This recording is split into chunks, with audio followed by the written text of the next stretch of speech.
Assalamualaikum sahabat Ruang Fiksi. Selamat datang penonton baru dan penonton setia. Bayangkan seorang pemuda 21 tahun kurus, dekil, dan berkeringat berjalan sendirian di tengah hujan deras dengan perut kosong dan tubuh menggigil, tak punya rumah, tak punya keluarga, dan tak satu pun yang sudi menoleh padanya. Namun di balik tumpukan sampah busuk itu, ia menemukan dua tubuh renta yang nyaris mati dibuang anak kandung sendiri seperti bangkai tak berguna. Di sanalah takdir mulai berubah. Pemuda gembel ini menyuapi mereka dengan tangan gemetar, tak tahu siapa mereka, tak peduli siapa dirinya.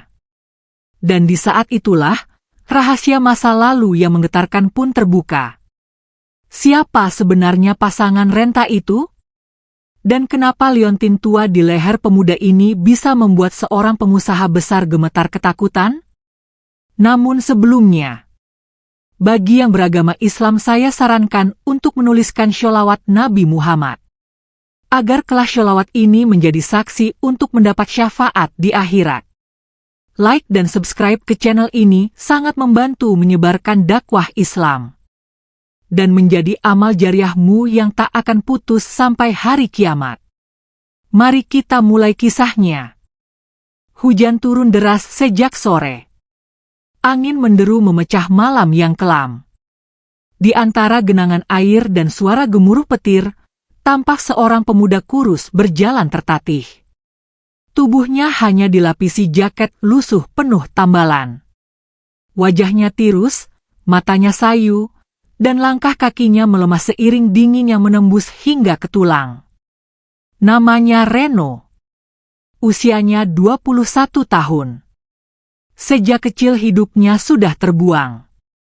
Kedua orang tuanya meninggal dalam kecelakaan proyek pembangunan jalan desa yang diduga syarat korupsi. Alih-alih mendapat belas kasihan, Reno justru dituduh membawa sial. Warga mulai menyebar bisik-bisik. Katanya sejak Reno lahir, banyak musibah terjadi. Dia itu kutukan, teriak Bulusi, istri lurah. Kalau nggak diusir, kampung ini bisa celaka semuanya, sambung Pak Kadus yang sejak lama menyimpan dendam pada ayah Reno. Tak perlu waktu lama. Satu malam cukup untuk menghancurkan hidup Reno. Warga membakar kasur warisan orang tuanya, mengunci rumah kecilnya, dan melempar barang-barang ke jalan. Tanpa proses hukum, tanpa belas kasih.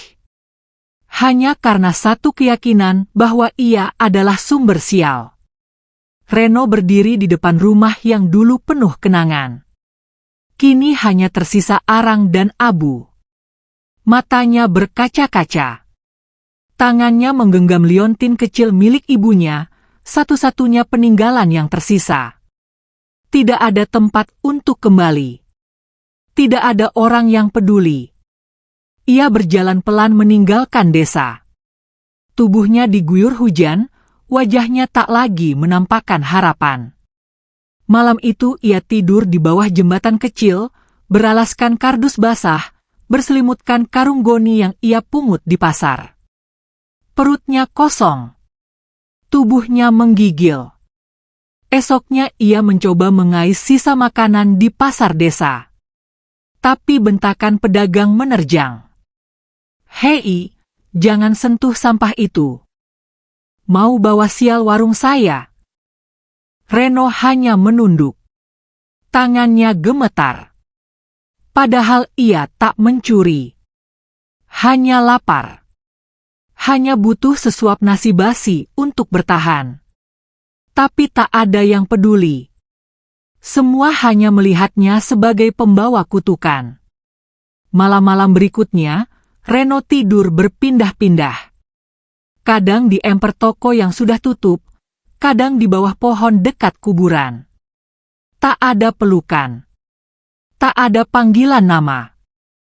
Hanya sunyi, dingin, dan tatapan jijik dari orang-orang. Namun malam itu berbeda.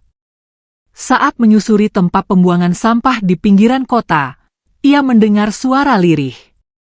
Bukan suara kucing. Bukan tikus. tapi suara manusia. "Tolong!" Reno berhenti. Ia menajamkan pendengaran. Rintihan itu jelas. Tubuhnya menggigil, tapi ia tetap melangkah.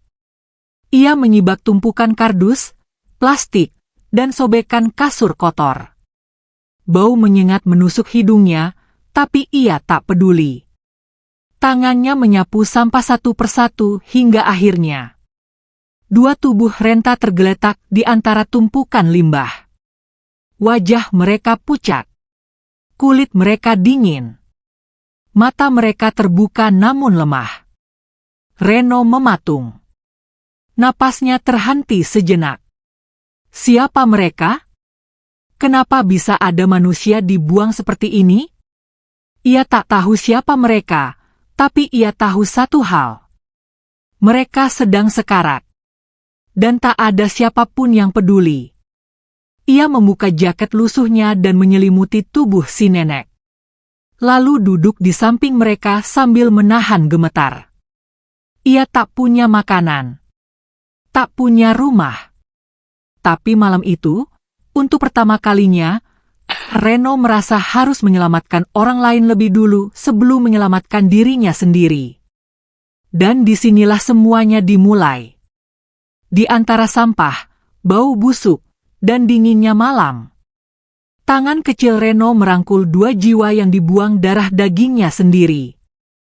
Udara pagi itu sangat menusuk tulang. Kabut masih menggantung di atas hamparan sampah basah yang menggunung di pinggir kota.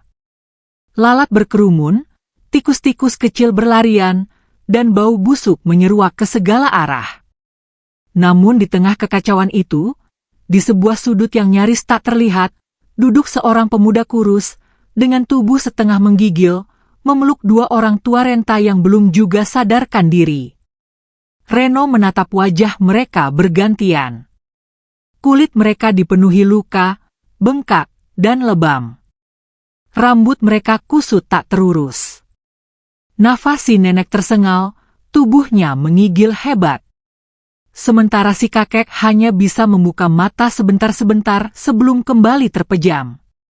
"Bertahanlah," bisik Reno pelan, meski ia sendiri tidak tahu harus berbuat apa. Tak ada makanan. Tak ada minuman. Tak ada obat. Hanya sepotong jaket kumal yang ia jadikan selimut seadanya. Malam itu ia tidak tidur. Ia duduk sepanjang malam, menggosok-gosok tangan si nenek agar tetap hangat, dan menempelkan tubuhnya ke sisi si kakek agar mereka tidak membeku. Pagi mulai merekah, namun tempat itu tetap gelap. Bukan karena matahari tak sampai, tapi karena keputusasaan telah menutupi segala cahaya. Reno menggigit bibirnya. Ia harus bergerak. Ia harus mencari sesuatu agar dua orang ini tidak mati. Ia menatap wajah si nenek yang semakin pucat, lalu berdiri dengan langkah goyah, meninggalkan tempat itu untuk menyusuri pasar di seberang. Pasar itu belum ramai. Beberapa warung mulai membuka pintu. Aroma nasi goreng dan sisa-sisa makanan semalam mulai menyebar. Reno menunggu dengan sabar, bersembunyi di balik tiang warung Padang. Ia tahu, jika terlalu cepat muncul, ia akan diusir. Jadi ia menunggu momen yang tepat, ketika pemilik warung membuang sisa nasi basi dan potongan tempe gosong ke tong sampah belakang. Begitu kesempatan datang, Reno bergerak cepat. Ia menggenggam sisa itu dengan tangan kotor, lalu memasukkan ke kantong plastik bekas yang ia temukan di jalan. Kamu ngapain?" bentak suara pria dari dalam warung. Reno terpeleset dan jatuh, lututnya terbentur batu. Pria itu mendekat sambil mengayunkan sapu lidi. "Mau nyolong ya? Dasar tikus pasar." "Aku enggak nyolong," jawab Reno pelan. "Pergi. Sebelum kutelanjangi kamu di sini." Reno berdiri dengan susah payah dan berlari kecil, membawa sisa makanan itu sekuat tenaga. Nafasnya tersengal. tubuhnya makin lemah. Tapi hatinya penuh semangat. Ia harus kembali secepat mungkin. Ia harus menyelamatkan dua orang tua itu. Ketika ia sampai kembali di tumpukan sampah tempat kakek nenek itu berada, ia langsung berjongkok di samping mereka. "Nenek, makan dulu ya. Ini ada nasi," bisiknya. Si nenek membuka mata perlahan. Bibirnya gemetar. Tubuhnya makin kaku. "Jangan, buang-buang makananmu, nak," suara si nenek sangat pelan dan parau. Reno menggeleng. Nenek harus makan. Kalau enggak, nenek mati. Aku enggak bisa biarin itu terjadi. Perlahan, ia menyuapi nasi basi itu ke mulut si nenek. Sesekali si nenek tersedak. Air mata Reno menetes tanpa suara. Ia melirik ke arah si kakek yang juga mulai membuka mata. Mata si kakek basah. Tubuhnya terlalu lemah untuk berbicara. Namun air matanya cukup bicara lebih banyak daripada kata-kata. Untuk pertama kalinya, setelah berhari-hari hidup di jalanan tanpa tujuan, Reno merasa dibutuhkan.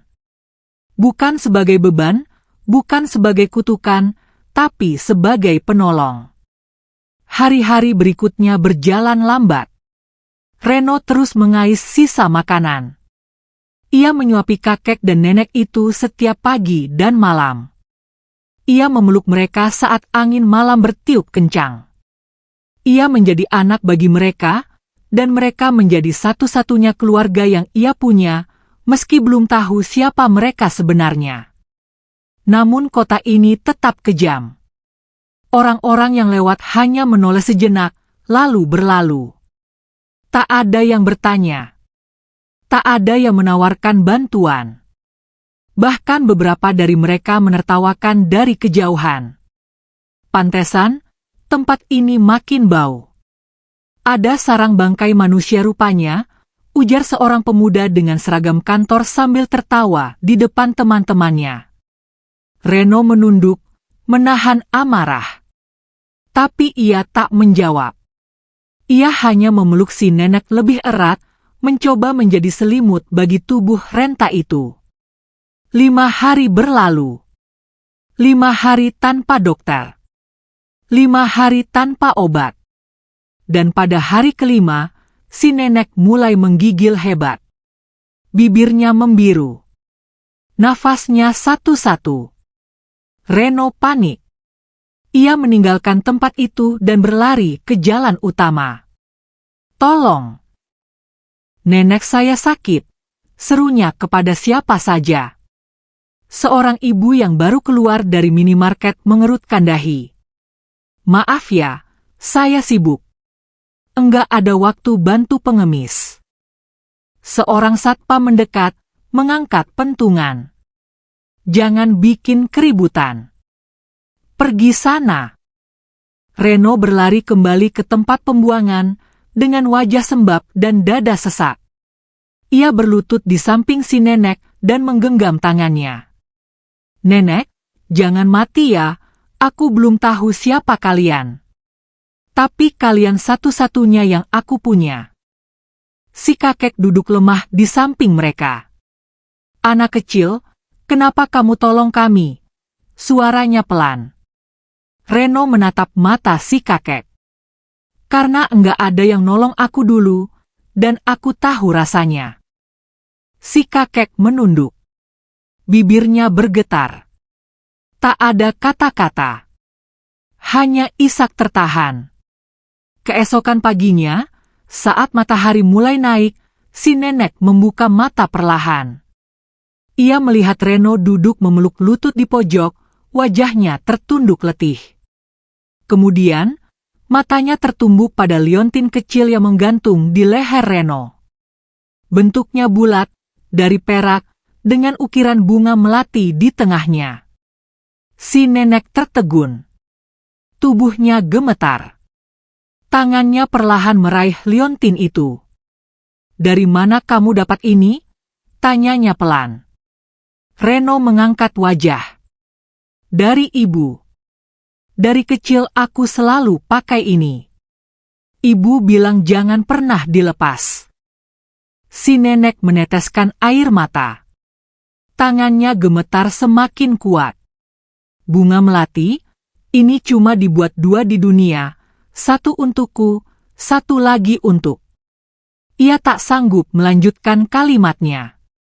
Tubuhnya lunglai. Suaranya tercekat. Reno diam terpaku. Lalu si kakek menatap liontin itu dengan mata terbelalak. Aisyah, bisiknya. Reno terhenyak. Itu nama ibu aku, katanya. Dunia seolah berhenti berputar. Suara tikus dan lalat menghilang. Yang terdengar hanyalah detak jantung mereka bertiga yang berpacu dalam keheningan yang begitu dalam. Dalam satu momen ajaib itu, ketiganya menyadari. Mereka tidak asing. Mereka terikat oleh masa lalu. Dan liontin kecil itulah yang menjadi saksi dari sebuah rahasia besar yang mulai terungkap. Udara pagi itu tidak lagi sekadar dingin. Ada sesuatu yang menggantung di antara ketiga jiwa itu. Reno masih memegangi liontin kecil di dadanya. Si nenek menangis tanpa suara. Si kakek menatap langit seakan mengulang potongan-potongan kenangan yang sudah puluhan tahun terkubur dalam hidup yang getir. Liontin itu, ukiran bunga melati di tengahnya, hanya ada 2 yang pernah dibuat. 1 milik si nenek.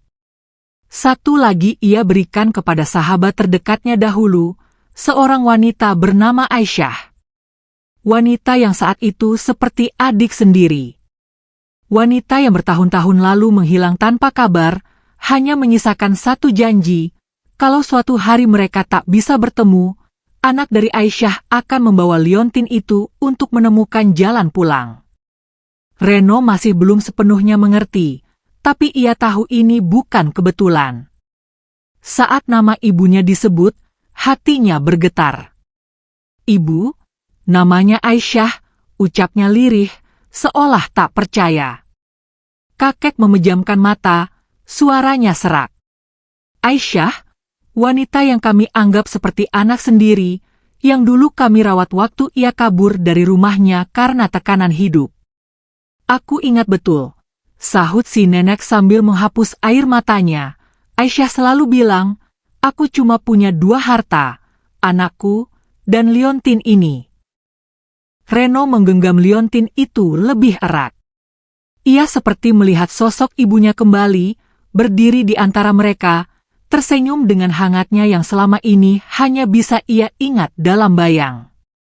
Kalian kenal ibu aku? Reno akhirnya bertanya dengan suara gemetar. Kami lebih dari kenal, nak, jawab si kakek pelan. Ibu kamu dulu tinggal bersama kami, waktu keadaan ekonomi memaksa dia pindah ke desa lain, komunikasi kami terputus. Kami kehilangan jejak. Tapi kenangan itu tak pernah hilang. Reno menunduk. Tiba-tiba perasaan hangat mengalir di dadanya. Selama ini ia merasa sendirian, sebatang kara. Tapi ternyata, Allah telah menuntunnya ke tempat yang tidak pernah ia bayangkan, kepelukan masa lalu ibunya yang tertinggal. Air matanya mengalir begitu saja. Tak bisa ia tahan. Ia tak bicara. Hanya duduk di antara mereka. Seperti anak yang pulang ke rumah setelah bertahun-tahun tersesat dalam dunia yang kejam. Sore itu, saat hujan mulai merintik, sebuah mobil hitam berhenti perlahan di sisi tempat sampah itu. 2 pria berbadan besar turun dari dalamnya, lalu membuka pintu untuk seorang pria paruh baya dengan perut buncit, mengenakan jas mahal dan sepatu mengkilap. Wajahnya keras. Sorot matanya penuh kesombongan. Ia tertawa kecil sambil melihat ke seberang. Nah, ini dia tempatnya, gumamnya. Reno yang sedang membantu membalut luka di tangan si nenek langsung menoleh saat mendengar suara langkah kaki menghampiri. Ia berdiri perlahan, Tubuhnya tegang. Pria itu semakin dekat. Masih hidup rupanya dua bangkai ini, ucapnya dengan nada mengejek. Reno berdiri menghadang. Kamu siapa? Pria itu tertawa sinis. Aku anak kandung mereka, katanya sambil menunjuk kakek dan nenek di belakang Reno. Si kakek mencoba bangkit. Suaranya pelan namun tegas. Arman, kamu? Iya, Bapak. Ini saya. Anak kesayangan kalian. Anak yang kalian sekolahkan. Anak yang kalian didik dengan kasih. Ingat. Si nenek hanya menangis. Tubuhnya gemetar. Kenapa kamu buang kami, men? Kami tidak pernah menyusahkanmu. Arman tertawa keras. Karena kalian mempermalukanku. Kalian bikin malu. Kalian muncul di depan kantor, duduk di kursi roda, minta belas kasihan. Aku punya citra. Aku punya nama. Aku tidak butuh orang tua jompo yang mengganggu karierku. Reno mengepalkan tangan. Dadanya panas. Kamu buang mereka ke tempat sampah hanya karena takut dicap miskin? Arman menoleh ke arah Reno. Matanya menyipit. Dan kamu siapa? Anak jalanan yang sok jadi pahlawan. Reno berdiri tegak. Aku anak dari orang yang pernah mereka anggap keluarga. Aku bukan siapa-siapa. Tapi aku juga bukan pengecut yang membuang orang tuanya demi gengsi. Arman meludah ke tanah. Minggir sebelum kamu ikut dibuang. Si kakek menatap Arman dengan mata penuh luka. Kami masih punya surat tanah itu, men. Kamu pikir kamu sudah menguasai segalanya. Kamu salah. Arman mendekat. Wajahnya merah padam. Surat itu sudah aku ambil. Semua sudah atas namaku. Kalian enggak punya apa-apa lagi. Si nenek menggenggam liontin di leher Reno, lalu membukanya perlahan. Dari dalam liontin itu, ia menarik secari kertas kecil yang dilipat rapi. Kertas itu lusuh, namun masih utuh. Ada tanda tangan. Ada stempel resmi. Kamu lupa satu hal, men. Surat ini belum pernah dicabut. Tanah itu bukan milikmu. Tanah itu milik kami, dan kunci itu sekarang ada pada cucu dari sahabat kami sendiri. Arman terdiam. Wajahnya pucat. Matanya terpaku pada surat itu. Kalian main-main dengan hukum, desisnya. Kamu yang melanggar hukum, bentak Reno. Kamu bangun mal di atas tanah yang bukan milikmu. Kamu tipu notaris. Kamu buang orang tuamu sendiri. Dan sekarang kamu takut. Arman menoleh kedua pria berbadan besar di sampingnya. Cari surat itu. Kalau ketemu, habisin aja sekalian. Dua pria itu maju. Namun sebelum sempat menyentuh apapun, suara berat menggema dari belakang mereka. Kami sudah serahkan surat itu ke notaris. Kalian terlambat. Dua pria itu saling pandang. Salah satu dari mereka berbisik. Kalau benar, kita bisa masuk bui. Arman terdiam. Rahangnya mengeras. Ia menatap liontin di leher Reno seperti hendak merampasnya saat itu juga. Tapi ia tak bergerak. Hanya menatap dengan kebencian mendalam. Kemudian ia mundur. Wajahnya memerah. Ia kembali masuk ke mobil dan membanting pintu. Mobil hitam itu melaju kencang, meninggalkan jejak lumpur di pinggir jalan. Malam itu, Reno duduk di antara kakek dan nenek, memeluk mereka dengan erat. Ia sadar, ini bukan lagi tentang bertahan hidup. Ini adalah pertempuran antara hati dan darah. antara kesetiaan dan pengkhianatan. Liontin di lehernya bukan lagi sekadar kenangan, tapi kunci dari semua kebenaran yang selama ini dikubur dalam kebohongan. Si kakek menatap langit. Suaranya pelan. Tanah itu dulu kami simpan untuk masa depan. Kami tidak pernah tahu akan jadi seperti ini. Reno menatap surat yang baru saja dilipat kembali dan diselipkan ke dalam liontin. Aku akan jaga ini, Kek, demi kalian. Demi ibu. Di kejauhan, suara petir menggema. Awan kembali menggumpal. Namun di antara hujan yang kembali turun, Reno tahu ia tidak akan lari lagi. Tidak akan diam lagi. Dan tidak akan biarkan kebusukan itu terus menguasai apa yang suci. Karena saat semua manusia membuang dan menghina, justru dari tempat rendah itulah Allah menunjukkan siapa yang sebenarnya paling tinggi. Malam itu, langit tampak menggantung lebih berat dari biasanya. Hujan turun pelan, tapi tak benar-benar berhenti. Reno duduk bersandar di tembok kontainer berkarat yang sudah ia tutupi dengan spanduk bekas. Kakek dan nenek terbaring di sisi kanan dan kirinya, mencoba bertahan dari dingin yang terus menembus tulang. Api kecil yang ia buat dari sobekan kayu dan kertas bungkus nasi sudah hampir padam. Liontin kecil itu tetap tergantung di lehernya, berat dan semakin hangat. Bukan karena suhu tubuhnya, tapi karena kesadaran bahwa benda kecil itu kini membawa nyawa mereka bertiga. Kakek batu keras. Suara parau dan basah yang memotong keheningan malam. Reno langsung duduk dan merangkul tubuh rapuh itu. Di sisi lain, nenek menggigil hebat. Napasnya tersengal, bibirnya kering, dan tangan keriputnya terus menggenggam tangan Reno seolah takut kehilangan. Kita nggak bisa terus di sini, bisik Reno, lebih pada dirinya sendiri. Kalau nggak cepat cari tempat aman, mereka bisa mati. Pagi mulai merambat naik. Mobil-mobil melintas di jalan besar. Tak satu pun berhenti, tak satu pun menoleh. Tempat pembuangan itu tetap menjadi dunia yang tak terlihat. Dengan sisa tenaganya, Reno menggendong nenek di punggung. Tubuh itu sangat ringan, seperti tinggal tulang dan kulit. Kakek berjalan pelan di belakangnya, terhuyung, menahan nyeri di kakinya yang sudah terlalu lama tidak mendapat perawatan. Gang demi gang mereka lewati. Mata-mata curiga mengikuti langkah mereka.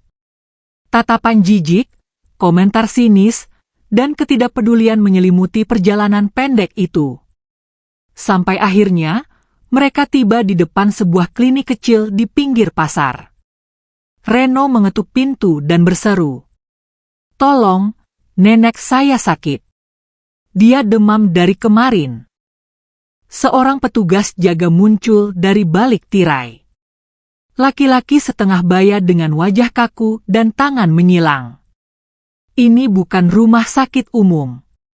Bawa ke puskesmas. Tapi dia butuh pertolongan sekarang. Saya janji, saya akan bayar. Nanti. Petugas itu mendengus. Bayar nanti? Kamu kira ini tempat amal? Lalu, tanpa ampun, ia mendorong Reno. Nenek yang digendongnya tergelincir. Tubuhnya jatuh ke lantai dingin. Kepala hampir membentur lantai jika Reno tidak menahan dengan tangannya. Suara retak terdengar dari bahunya. Orang-orang di sekitar hanya menoleh sejenak, lalu kembali berlalu. Kakek yang baru sampai, nyaris pingsan karena lelah. Ia hanya bisa jatuh terduduk di trotoar dan menatap kejadian itu dengan tatapan kosong. Reno memeluk nenek dengan erat. Air matanya menetes, bukan karena rasa sakit di bahu, tapi karena keputusasaan yang membuncah. Bukan sekali ini mereka ditolak. Bukan dua kali mereka dianggap tak layak hidup. Tapi berapa kali pun, rasanya tetap menyayat dada. Ia membawa nenek kembali ke tempat sampah. Sepanjang jalan ia diam. Hanya suara langkah kaki dan suara napas si nenek yang semakin berat. Malam itu, nenek mulai meracau. Jangan dorong ibu, men. Jangan buang ibu, men. Reno mengelus dahinya yang panas. Air matanya membasahi pipinya. Tak ada obat. Tak ada bantuan. Hanya ketulusan yang bisa ia beri. Keesokan harinya, Reno pergi kembali ke pasar. Ia tahu, hanya makanan hangat yang bisa sedikit membantu. Ia menunggu di belakang warung Padang. Saat tong nasi dibuka dan sisa-sisa dibuang, Reno bergerak cepat. Namun saat ia menggenggam segenggam nasi dari dalam tong, sebuah tendangan keras menghantam punggungnya. Dasar tikus, bentak seorang pekerja warung. Reno jatuh terguling, tangannya terbakar karena nasi panas yang tercecer. Orang-orang mulai berkerumun. Itu anak pembawa sial dari desa, jangan sampai warung lo ikut bangkrut. Beberapa orang mulai merekam dengan ponsel. Tak satu pun bertanya kenapa ia mencari makanan dari sampah. Tak satu pun bertanya siapa yang ia coba selamatkan. Reno pulang dengan tangan hampa. Di tempat pembuangan, nenek sudah sangat pucat. Tubuhnya lemah. Kakek tak banyak bicara. Hanya duduk menatap langit seperti orang yang sudah kehilangan seluruh harapan.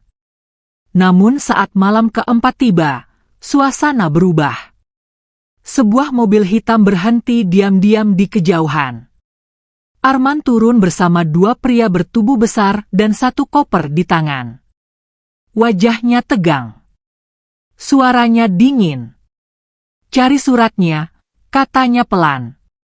Kalau ketahuan mereka masih simpan, habisin aja sekalian. Mereka menyusup di antara gelap dan sampah. Salah satu dari mereka menyergap dan membungkam Reno yang tengah tertidur di sisi kakek. Tangan kasar mencengkeram wajahnya. Diam. Reno berontak, tapi tubuhnya kalah jauh. Ia nyaris dipukul saat kakek tiba-tiba berdiri dan berteriak lantang. Kami sudah serahkan surat itu ke notaris. Kalian terlambat. Suara itu menggema di antara lorong-lorong kontainer. Pria-pria itu saling pandang. Kalau sampai benar, kita bisa masuk bui, gumam salah satunya.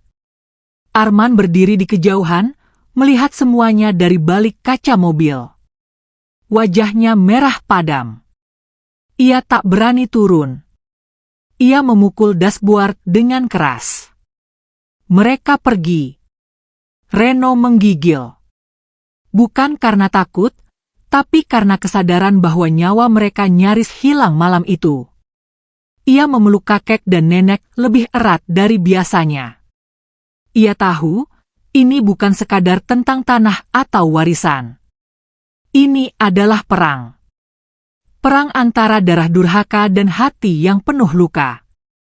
Dan dunia akan segera tahu, siapa yang sebenarnya layak disebut keluarga. Fajar menyingsing. Tapi tempat itu tetap gelap. Bukan karena matahari tidak sampai, tapi karena luka di hati mereka masih terlalu dalam. Reno belum tidur. Ia duduk bersandar pada tiang besi, menggenggam liontin erat-erat. Kakek dan nenek tidur bergantian, tubuh mereka lemah. Tapi ada sedikit ketenangan. Sedikit saja. Karena ancaman malam itu gagal. Namun Reno tahu. Arman tidak akan tinggal diam. Nenek bangun perlahan, menatap Reno yang masih terjaga. Kamu belum tidur, nak? Reno menggeleng pelan. Aku jagain nenek, aku takut mereka datang lagi. Nenek tersenyum kecil. Tapi air matanya jatuh. Ia elus kepala Reno. Kamu mirip sekali dengan Aisyah, Waktu kecil dia juga begini, duduk diam sambil lihat sekeliling. Reno terdiam. Baru kali ini nama ibunya disebut dengan kasih. Bukan dengan cemooh. Bukan dengan tuduhan. Ibu selalu bilang, ada kakek nenek yang dulu sangat baik padanya, tapi aku gak pernah tahu siapa mereka. Kakek menyambung, kami dulu sahabat dekat keluargamu. Waktu pindah desa, kami tak sempat pamit. Tapi ibumu menitipkan liontin itu. Si nenek menambahkan, dia bilang, kalau suatu hari anaknya hilang arah, liontin itu akan membawanya pulang. Reno menunduk. Liontin itu kini terasa sangat berat. Di dalamnya, bukan hanya surat tanah, tapi juga cerita tentang siapa dirinya, dan kenapa ia tetap memilih untuk menolong orang lain, meski tak satu pun dulu menolong dirinya. Tiba-tiba suara langkah mendekat. Bukan langkah kasar seperti malam sebelumnya, tapi langkah ragu dan pelan. Seorang wanita tua dengan kerudung lusuh berdiri beberapa meter dari mereka. Di tangannya, rantang berisi bubur hangat dan sebotol air. Maaf, saya lihat kalian dari jauh. Saya bukan orang kota ini, tapi saya tahu siapa kalian. Reno berdiri siaga. Tapi nenek tersenyum. Aku kenal wajahmu. Kamu istrinya Pak Lurah di desa tua kami dulu, kan? Wanita itu mengangguk. Air matanya mengalir. Saya kabur dari sana. Setelah kalian pergi, saya dengar cerita Reno diusir, saya coba cari, dan Allah pertemukan kita di sini. Ia letakkan rantang itu di alas kain, lalu duduk di tanah tanpa ragu. Saya gak bisa bantu banyak, tapi saya tahu, kebenaran harus diperjuangkan. Reno menatap wanita itu. Matanya berkaca-kaca. Ini pertama kalinya sejak ia diusir, ada orang dewasa yang membelanya tanpa ragu. Dan itu membuatnya sadar, perjuangan ini baru saja dimulai. Matahari pagi itu terasa lebih hangat. Bukan karena suhu, tapi karena sesuatu yang berubah perlahan. Sejak wanita tua itu datang malam sebelumnya, membawa bubur hangat dan pengakuan yang tulus, sesuatu dalam diri Reno dan kedua orang tua renta itu terasa lebih ringan. Setelah sekian lama menjadi bayang-bayang yang dilupakan, kini mereka mulai kembali tampak di mata manusia. Berita tentang keberadaan mereka mulai menyebar diam-diam. Tak lewat media, bukan pula selebaran. Tapi dari mulut ke mulut. Dari hati ke hati. Dari mereka yang pernah diam, lalu merasa bersalah karena ikut membiarkan kezaliman tumbuh. Esoknya, satu persatu orang dari desa lama berdatangan. Ada yang membawa termos berisi air jahe, ada yang membawa selimut, ada pula yang datang dengan tangan kosong tapi mata penuh penyesalan. Mereka datang bukan sebagai pahlawan. Mereka datang sebagai manusia yang pernah salah. Seorang lelaki tua berlutut di hadapan si kakek, mencium tangannya yang gemetar. Maafkan saya, Hasan, waktu itu saya diam, saya takut, saya ikut-ikutan. Si kakek menggeleng. Aku pun dulu pernah diam melihat ketidakadilan. Sekarang kita sama-sama belajar. Beberapa dari mereka menatap liontin di leher Reno. Mereka mengenali ukiran bunga melati itu. Mereka mengenali wajah muda yang sangat mirip dengan Aisyah. Mereka menangis. Bukan karena kasihan, tapi karena tersentuh oleh kenyataan bahwa bocah yang dulu mereka usir, kini justru menjadi penolong dari dua jiwa yang mereka semua abaikan. Reno tak bicara banyak. Ia hanya duduk di samping kakek dan nenek, memperhatikan semua yang terjadi dengan diam, tapi matanya menyimpan bara yang pelan-pelan mulai menyala. Di tengah perubahan suasana itu, satu hal yang tak pernah hilang adalah bayang-bayang Arman. Ia memang tak muncul sejak malam penyerangan gagal.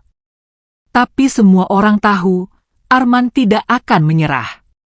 Dan benar saja. 2 hari kemudian, Arman datang kembali. Bukan sendiri, tapi dengan petugas keamanan berseragam dan 2 pengacara pribadi yang membuntutinya. Ia berdiri di pinggir tumpukan sampah, menatap kakek, nenek, dan Reno dengan sorot penuh jijik dan kemenangan palsu. "Saya akan menuntut kalian," ucapnya dingin. "Pencemaran nama baik. Dan bocah ini akan saya penjarakan karena penipuan." Reno maju pelan. Tubuhnya kecil, tapi sorot matanya tak lagi lemah. "Kalau kamu berani, buka surat tanah itu di pengadilan. Biar semua tahu siapa yang mencuri, siapa yang membuang, dan siapa yang menyelamatkan." Arman tertawa pelan. "Dunia ini bukan milik pengemis jalanan macam kamu. Kamu pikir kamu bisa melawan saya?" Belum sempat kata-katanya selesai, dari balik kerumunan warga yang mulai berkumpul, muncul seorang pria tua dengan jas coklat dan map tebal di tangan. Ia berjalan tenang, penuh wibawa. Pria itu adalah notaris Kota Lama. Dengan suara tegas ia berkata, "Kami membawa bukti surat tanah asli, lengkap dengan stempel hukum dan tanda tangan saksi. Tanah itu sah milik pasangan Hasan dan Ramini. Dan pewaris sah yang tertulis adalah cucu dari sahabat mereka, yaitu Reno." Semua mata tertuju pada Arman. Wajahnya pucat. Kakinya mundur setapak. Kakek dan nenek tak kuasa menahan tangis. Mereka bersujud pelan, bukan karena menang, tapi karena keadilan yang selama ini seperti angin, kini benar-benar terasa di depan mata. Reno tak berkata apa-apa. Ia hanya berdiri tegak. Liontin di lehernya kini bukan lagi kenangan, tapi simbol kebenaran yang tidak bisa dibantah. Beberapa hari setelah itu, kisah mereka viral di media sosial. Bukan karena publikasi, tapi karena video rekaman warga yang memperlihatkan Reno berdiri melindungi 2 orang tua dari ancaman anak kandung sendiri. Netizen meledak. "Itu anak pembawa sial. Kalau benar tanah itu miliknya, si Arman harusnya dipenjara." Arman pun panik. Ia mencoba klarifikasi ke berbagai media. Tapi semuanya terlambat. Bukti sudah menyebar. Suara rakyat sudah membakar opini. Di sisi lain, tempat pembuangan yang dulu tak berpenghuni mulai berubah. Para relawan datang membawa makanan, selimut, dan obat-obatan. Kakek dan nenek mulai mendapat perawatan ringan. Reno ditawari tempat tinggal oleh seorang ustaz tua yang merasa tergerak melihat perjuangannya. Tapi Reno menolak. "Selama kakek dan nenek belum aman, aku nggak akan pergi." Ustaz itu menepuk pundaknya. "Kamu bukan anak kecil biasa, Nak. Kamu dilahirkan bukan untuk disia-siakan." Malam itu, saat hujan turun kembali, Arman duduk di balik meja besar di kantornya. Matanya merah. Wajahnya kusut. 2 pengacaranya duduk di depannya dengan ekspresi tegang. "Bagaimana mungkin bisa seperti ini?" bentaknya. "Pak, notaris yang menunjukkan surat itu sah. Semua dokumen lengkap. Kalau dibuka di pengadilan, posisi Bapak lemah." Arman memukul meja hingga gelas kopinya pecah. "Kalau perlu, seret bocah itu ke penjara. Hancurkan liontin itu." Dan malam itu juga, ia menyewa 4 preman bayaran. Target mereka hanya 1. Ambil liontin. Hilangkan bukti. Dan kalau perlu, lenyapkan Reno. Tapi skenario itu tak berjalan mulus. Seorang warga yang mulai menetap di sekitar tempat itu mendengar suara berisik di belakang kontainer. Ia meneriaki mereka. Warga lain berdatangan. Salah satu preman tertangkap dan dihajar sampai babak belur. Di depan warga, preman itu mengaku, "Kami dibayar Arman. Kami disuruh ambil liontin itu." Pengakuan itu direkam dan disiarkan langsung di media sosial. Esok harinya, polisi datang ke kantor Arman. Semua akses ditutup. Arman mencoba kabur, tapi tertangkap. Ia ditangkap atas dugaan percobaan penghilangan barang bukti, percobaan penganiayaan, penggelapan harta orang tua. Di tengah sorotan kamera, Arman berteriak, "Kalian gak ngerti. Kalian semua gak tahu rasanya jadi saya. Orang tua itu cuma beban. Mereka gak pernah dukung saya. Mereka cuma minta, dan minta." Tak ada yang menjawab. Hanya kilatan kamera dan sorot mata masyarakat yang kini tahu siapa sebenarnya si anak durhaka. Sementara itu, di tempat pembuangan, Reno duduk memandangi langit malam. Kakek dan nenek duduk di sampingnya. Mereka tak berkata apa-apa, tapi pelukan mereka cukup menjawab semuanya. Anak jalanan yang dulu dianggap kutukan, kini menyelamatkan 2 jiwa tua dan mengembalikan martabat yang dirampas oleh darah dagingnya sendiri. Beberapa hari kemudian, kantor pertanahan kota membuka sidang terbuka. Di sana, Reno duduk di meja saksi. Liontin kecil tergantung di lehernya. Di sebelahnya, kakek dan nenek menatap lurus ke depan. Arman duduk di sisi lain, dengan jas mahal dan wajah hancur. Semua bukti ditampilkan, surat asli, stempel resmi, rekaman pengakuan preman, dan video penyerangan. Beberapa orang menangis. Beberapa geram. Reno duduk tenang. Ia tak banyak bicara. Tapi keberadaannya di ruangan itu menjadi simbol bahwa tidak semua anak jalanan itu hina. Bahwa tak semua yang dibuang tak berguna. Akhirnya, hakim mengetukkan palu. Dengan ini, tanah seluas 4 hektar di pusat kota dinyatakan milik sah pasangan Hasan dan Ramini. Dan pewaris sah adalah cucu dari sahabat mereka, Reno. Arman meronta. "Itu tanah saya. Saya yang bangun proyek di sana." Petugas menoleh. "Bapak membangun di atas tanah yang bukan milik Bapak. Semua aktivitas dianggap pendudukan ilegal dan dapat dikenai sanksi pidana serta denda." Arman diborgol. Dibawa keluar. Kamera mengabadikan semua. Anak durhaka itu kini jatuh dari singgasananya oleh tangan kecil yang dulu ia injak di antara tumpukan sampah. Dan malam itu, Reno berdiri di halaman kecil rumah singgah yang dibangun dari sisa puing-puing bekas. Menatap langit sambil berbisik pelan. "Ibu, aku sudah pulang." Beberapa bulan setelah sidang pengadilan yang menggemparkan itu, suasana di sudut kota perlahan berubah.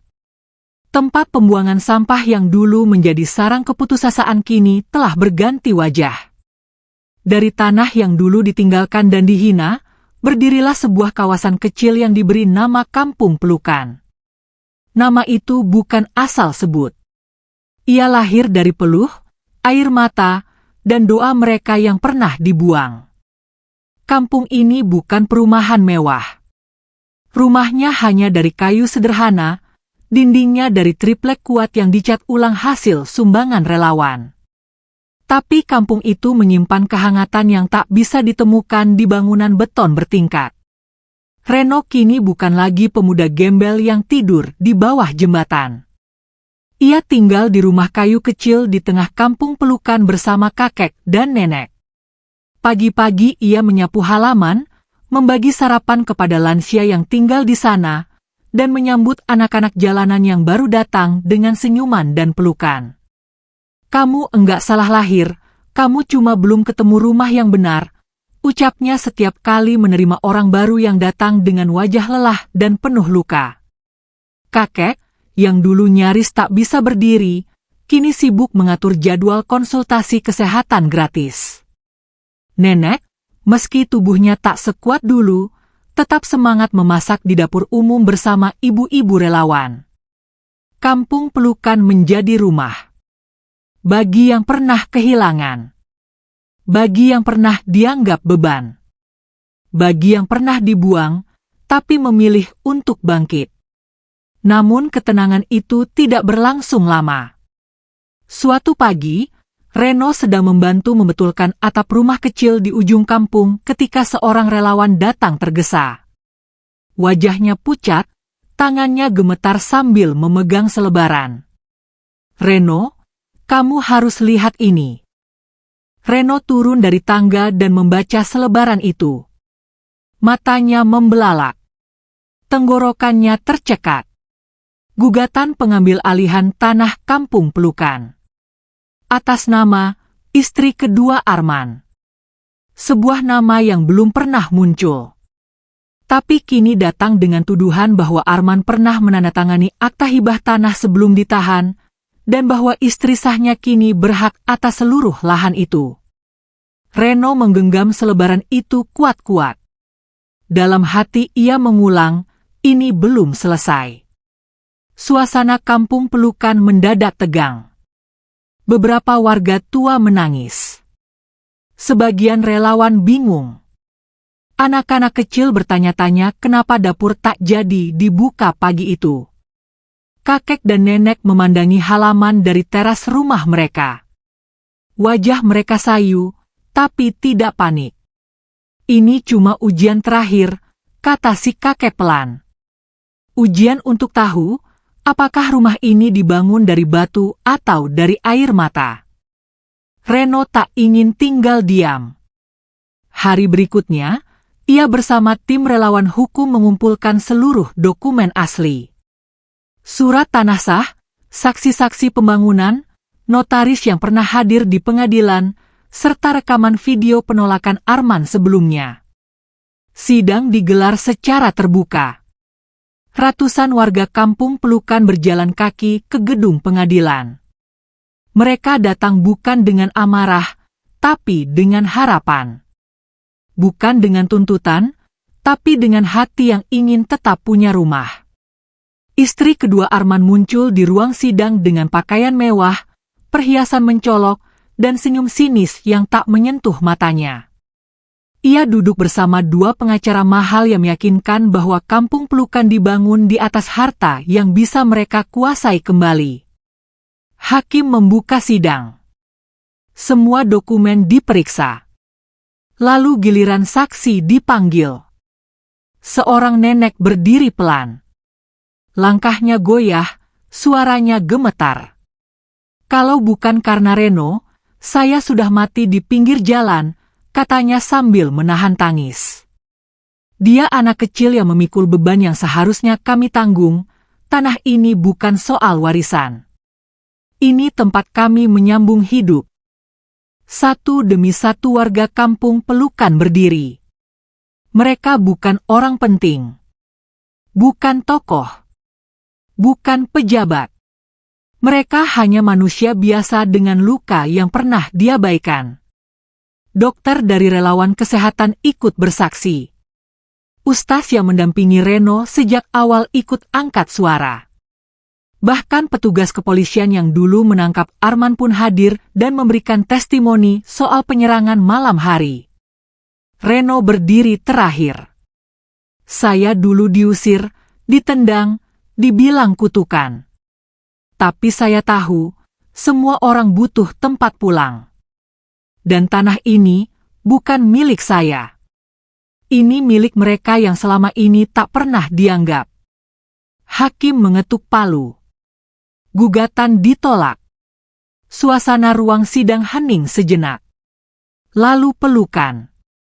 Tangis. Sujud syukur. Kakek dan nenek menangis dalam pelukan warga.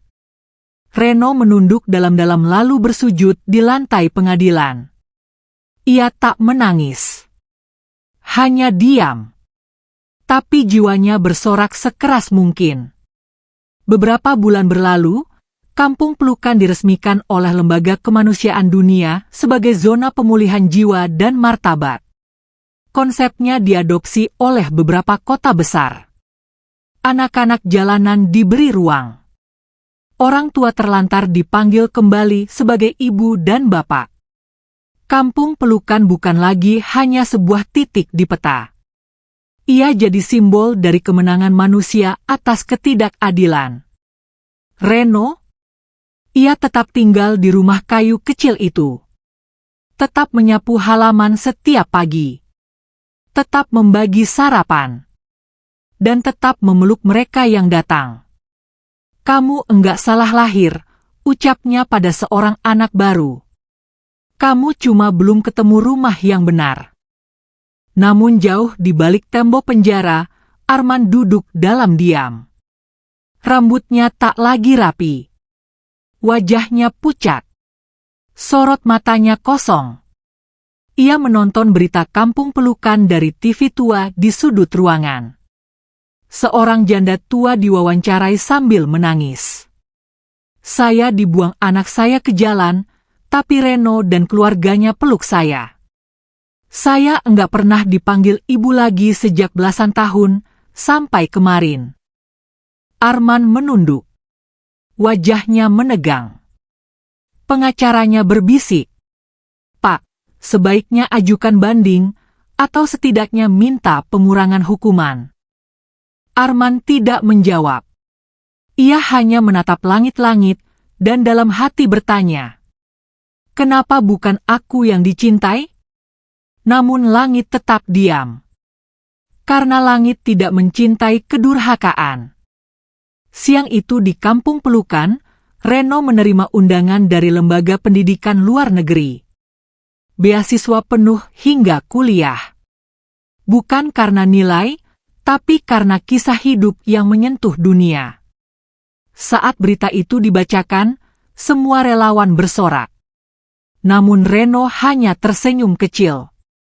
Terima kasih, tapi aku belum mau pergi. Kenapa? Tanya seorang relawan. Reno menatap kakek dan nenek yang sedang duduk di ayunan rotan. Mereka belum selesai sembuh. Dan orang-orang di sini, belum semua merasa punya keluarga. Suasana hening. Beberapa menunduk dan menitikkan air mata. Reno tetap di tempatnya. Karena bagi dia, rumah itu bukan soal bangunan, tapi tempat di mana manusia tak lagi merasa sendirian. Malamnya, hujan turun pelan. Nenek duduk di ranjang sambil menggenggam tasbih. Reno, nenek gak pernah bermimpi bakal punya cucu seperti kamu. Kakek duduk di sisi ranjang, tangannya mengelus kepala Reno. Kamu tahu, tanah itu dulu mau kami jual waktu ibumu sakit. Tapi dia bilang, simpan, karena suatu hari nanti tanah itu akan menyelamatkan seseorang. Ternyata, yang diselamatkan adalah kamu. Reno tak kuasa berkata-kata.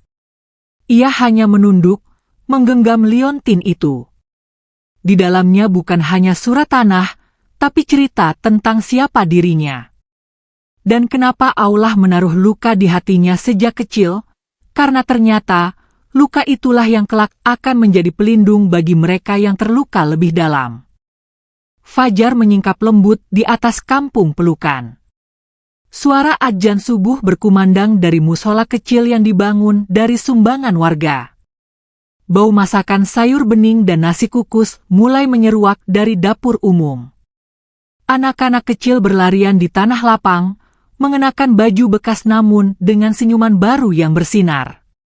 Di sudut kampung, Reno duduk di kursi kayu reot, menghadap ke langit yang mulai terang. Di sampingnya, nenek duduk bersandar dengan tasbih masih di tangan, dan kakek terlelap di kursi goyang, wajahnya damai, senyum kecil menggantung di bibirnya. Reno menutup matanya sejenak.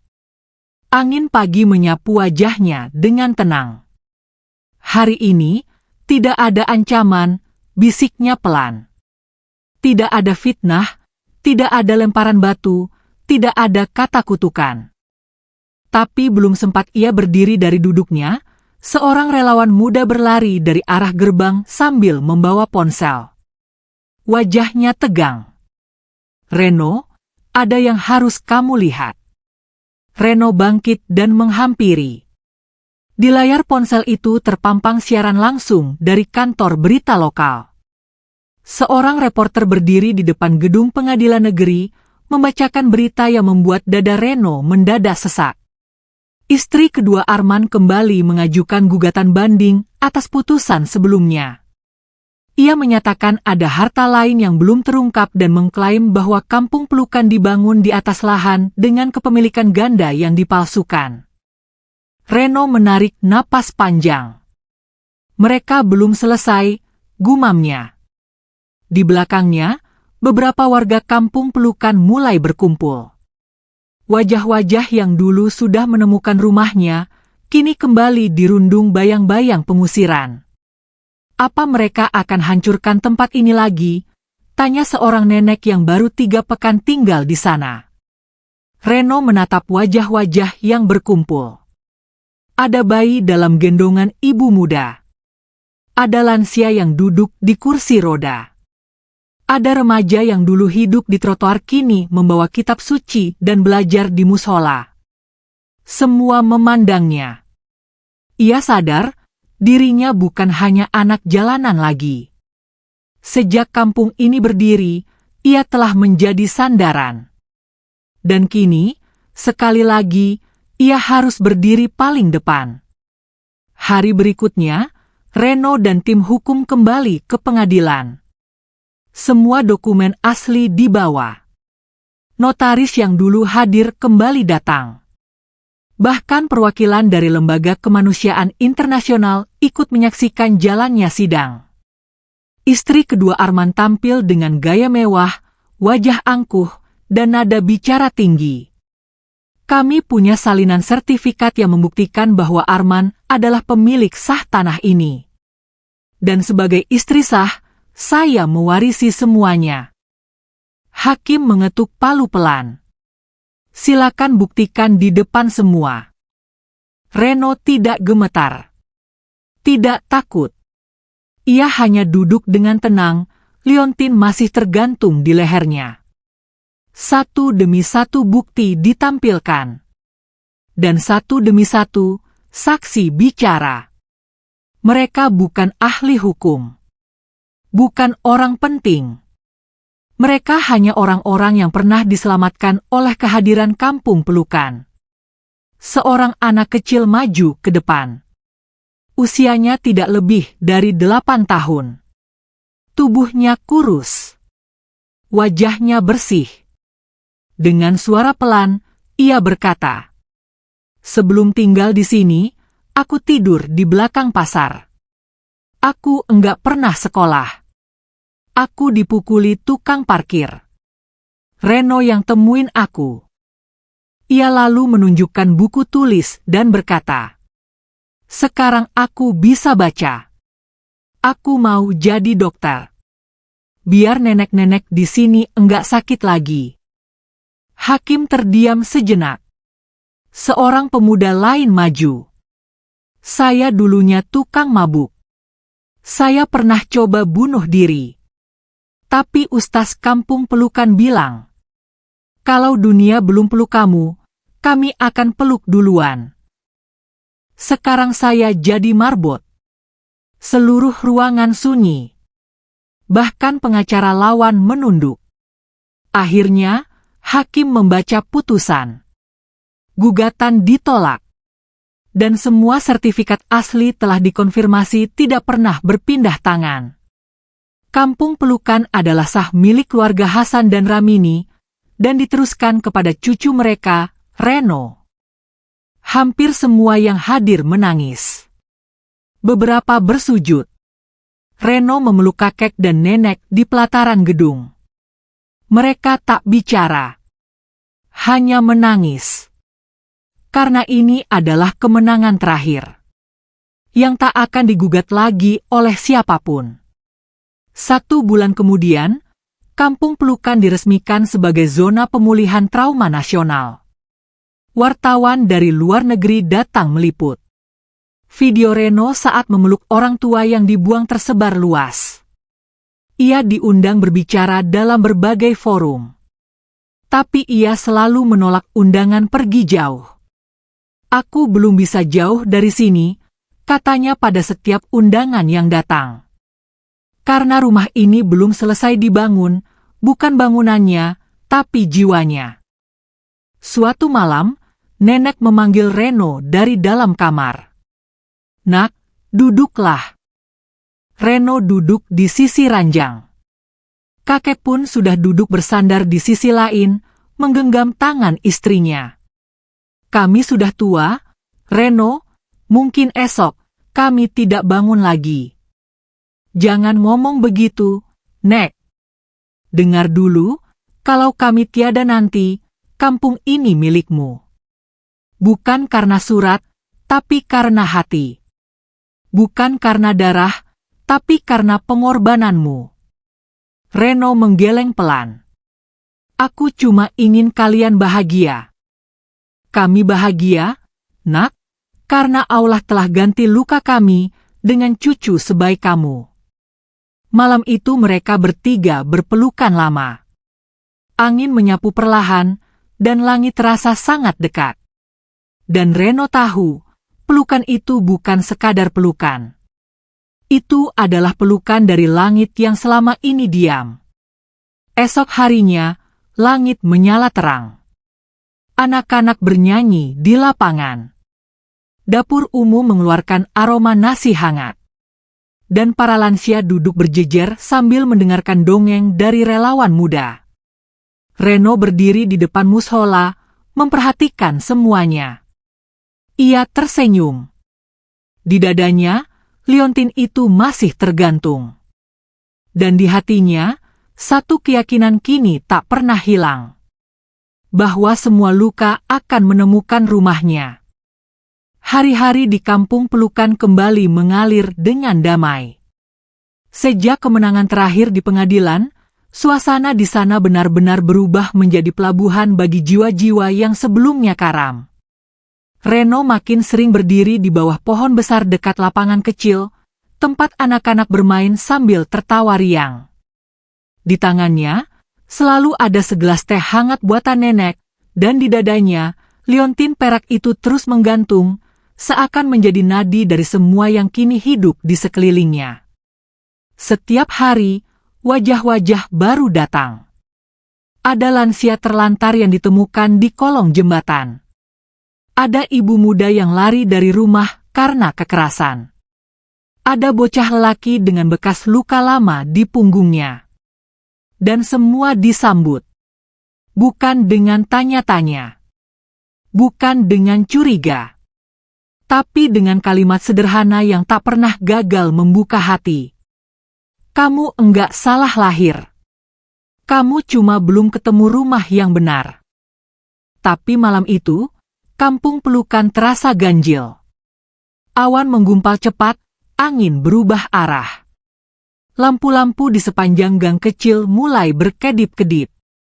Dan dari arah jalan masuk, seorang pria tua datang tergesa membawa kabar yang membuat jantung Reno berhenti berdetak sejenak. "Reno, ada yang gali tanah di seberang tembok belakang. Katanya mereka dari perusahaan properti." Reno langsung berlari. Kakek dan beberapa relawan menyusul di belakangnya. Sesampainya di sana, mereka melihat 2 truk dan 1 alat bor kecil sedang bekerja di malam hari. 3 orang berbaju proyek berdiri sambil memegang berkas. "Siapa kalian?" tanya Reno dengan nada tegas. Salah satu dari mereka menoleh dengan sinis. "Kami dari PT Megaraya Konstruksi.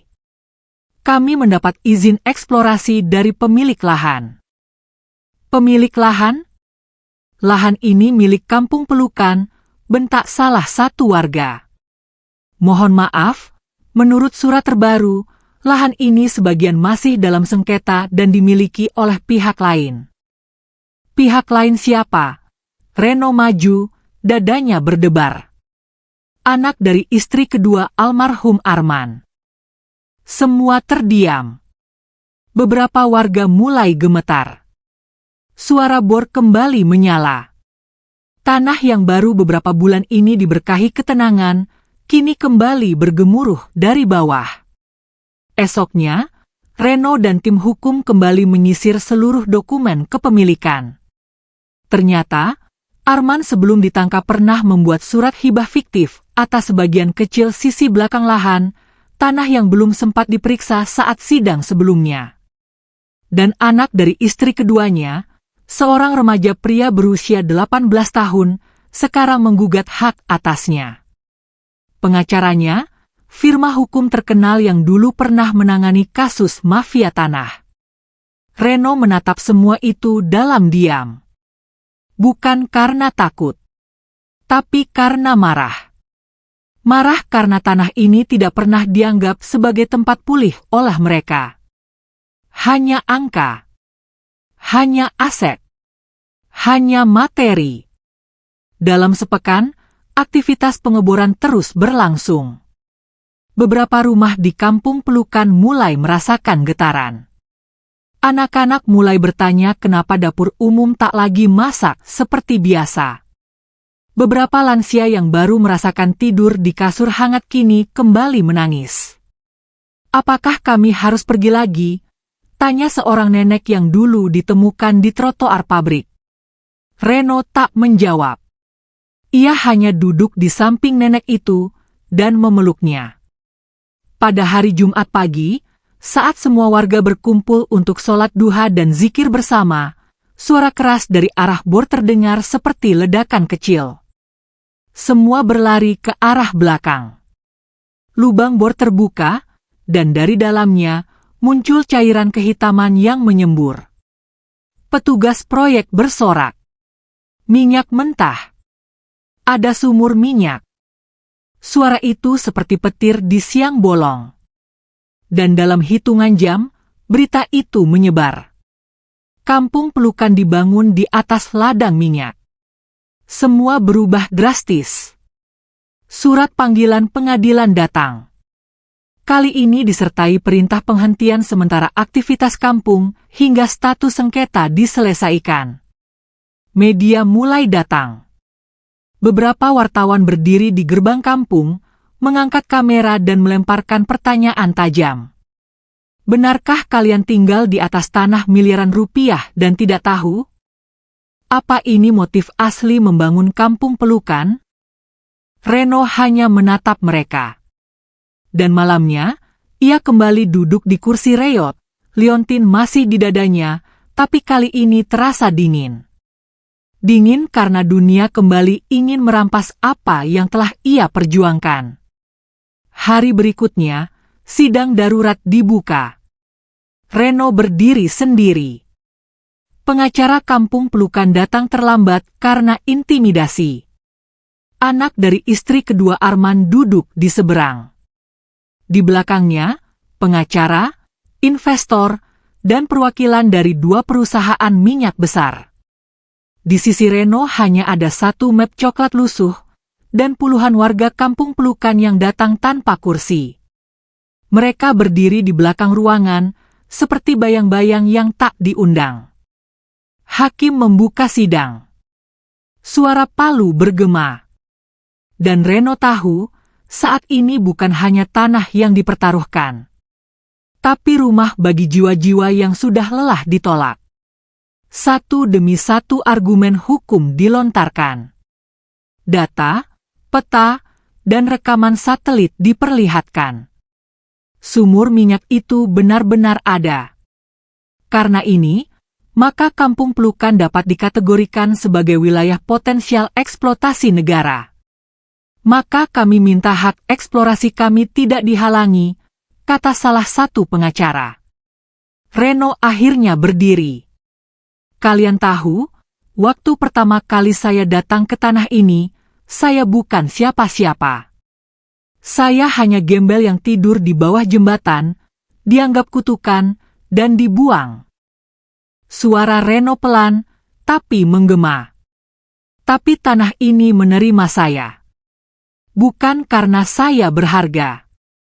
Tapi karena di sini, saya bisa memberi arti pada hidup orang lain. Ia menoleh ke belakang. Semua warga kampung Pelukan berdiri, menunduk, menangis. Tempat ini bukan tambang. Ini rumah. Kalian bisa gali ribuan barel minyak, tapi kalian tidak akan bisa gali kenangan, air mata, dan pelukan yang menyelamatkan jiwa-jiwa kami. Reno membuka liontin di lehernya. Ia letakkan di atas meja hakim. Ini surat tanah sah. Tapi ini juga adalah simbol kasih sayang yang disia-siakan. Dan kalau hari ini kalian ambil semua, setidaknya dunia akan tahu bahwa rumah bukan dibangun dari beton, tapi dari hati yang saling melindungi. Hakim terdiam lama. Wajahnya keras, tapi matanya berkaca-kaca. Suasana ruang sidang kembali hening. Semua mata tertuju pada liontin tua yang kini tergeletak di atas meja hakim. Tak lagi sekadar perhiasan, liontin itu kini menjadi saksi dari perjuangan panjang seorang pemuda yang dulu dianggap sampah, namun hari ini berdiri membawa harga diri seluruh kampung. Hakim menutup berkas. Ia berdiri, menatap dua sisi ruangan dengan mata merah yang menahan beban. Pengadilan ini bukan hanya soal kepemilikan tanah, tapi juga soal hati nurani manusia, katanya pelan. Semua orang di ruangan menahan napas. Saya butuh waktu untuk mempertimbangkan keputusan akhir. Sidang ditunda hingga pekan depan. Selama itu, semua aktivitas eksplorasi dan pemindahan warga dihentikan. Palunya diketuk. Dan harapan pun kembali berdenyut meski belum pasti. Malamnya, kampung Pelukan seperti desa yang baru saja melewati badai. Semua warga berkumpul di lapangan tengah. Ada yang menangis pelan, ada yang bersyukur dengan pelukan. Tapi Reno hanya duduk diam di pinggir sumur tua, tatapannya kosong. Kakek menghampirinya. "Kenapa kau diam, No?" Reno menatap kakek.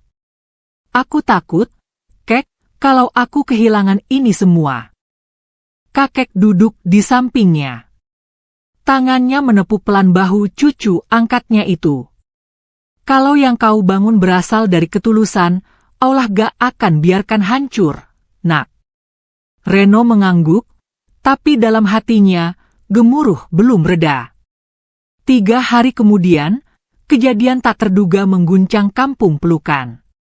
Sebuah truk pengangkut alat bor terbakar di jalan menuju area sengketa.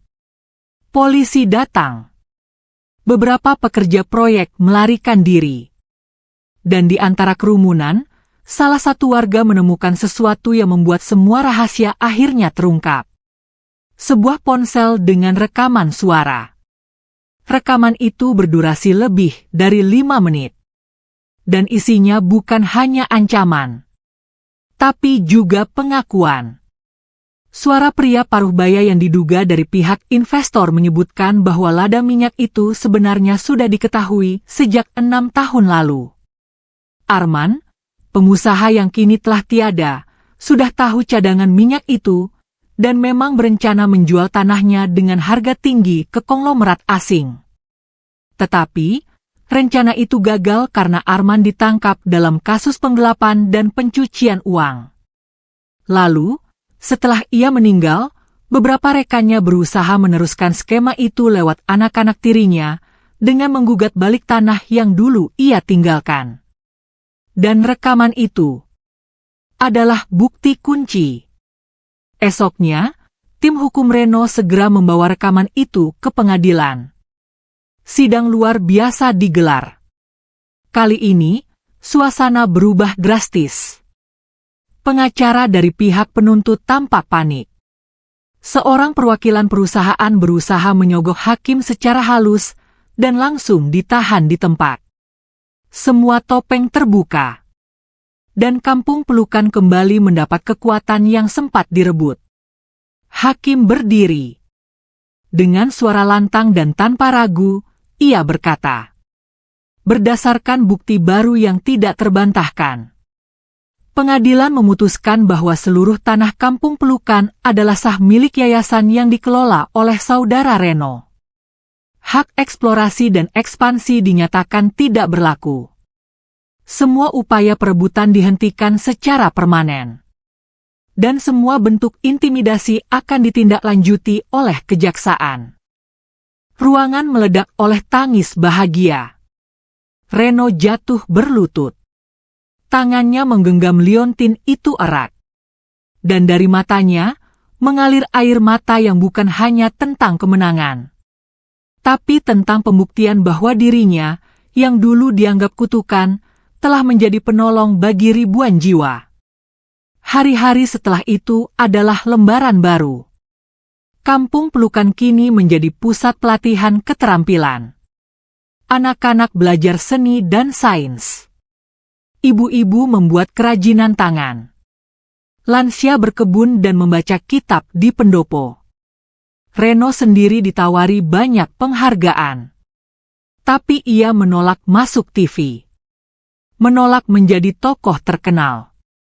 Karena baginya, yang ia bangun bukan untuk dikenang, tapi untuk memberi makna. Suatu sore, saat hujan turun pelan, Reno duduk di gubuk kecilnya sambil menulis sesuatu.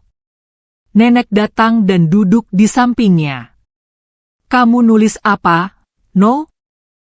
Reno tersenyum. "Surat untuk diriku sendiri, Kek." Buat Reno yang dulu diusir, dihina, ditendang. "Aku pengen dia tahu bahwa ternyata dunia gak sepenuhnya kejam. Masih ada pelukan. Masih ada harapan." Nenek mengangguk. Lalu pelan-pelan menyandarkan kepalanya di bahu cucunya itu. Dan di luar sana, hujan terus turun pelan. Membasuh tanah yang dulunya dianggap tak berguna. Tapi kini menjadi rumah bagi cinta yang tak bisa digantikan oleh kekayaan.